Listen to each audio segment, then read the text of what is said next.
Assalamualaikum warahmatullahi wabarakatuh. Kembali lagi dengan saya Hota Malwananda Saputra. Dan terima kasih telah mengklik video ini. Dan selamat menonton.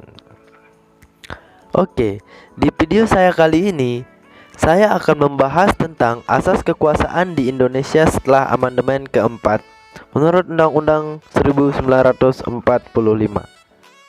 Jadi setelah amandemen keempat Undang-Undang 1945, Indonesia menganut asas pembagian kekuasaan yang disebut pembagian kekuasaan horizontal.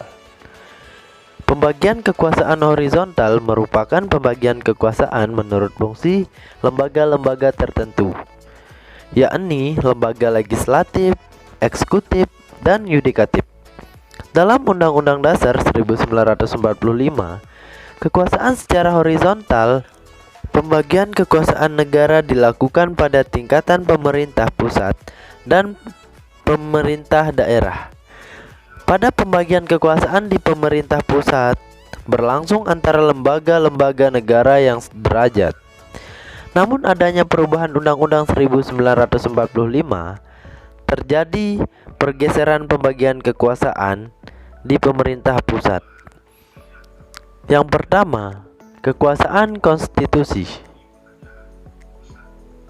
Kekuasaan konstitusi merupakan kekuasaan untuk mengubah dan menetapkan undang-undang dasar. Kekuasaan ini dipegang oleh Majelis Permusyawaratan Rakyat atau biasa kita singkat MPR.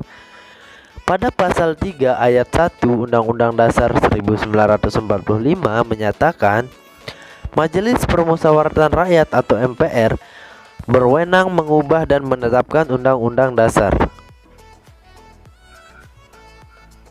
Dan yang kedua, kekuasaan eksekutif. Kekuasaan eksekutif merupakan kekuasaan untuk melaksanakan atau menjalankan undang-undang. Tidak hanya itu, tapi juga penyelenggaraan negara. Pada kekuasaan tersebut dipegang oleh presiden, di mana itu tertuang dalam pasal 4 ayat 1 Undang-Undang Dasar 1945 yang menyatakan bahwa presiden memegang kekuasaan pemerintahan menurut Undang-Undang Dasar. Dan yang ketiga, kekuasaan legislatif.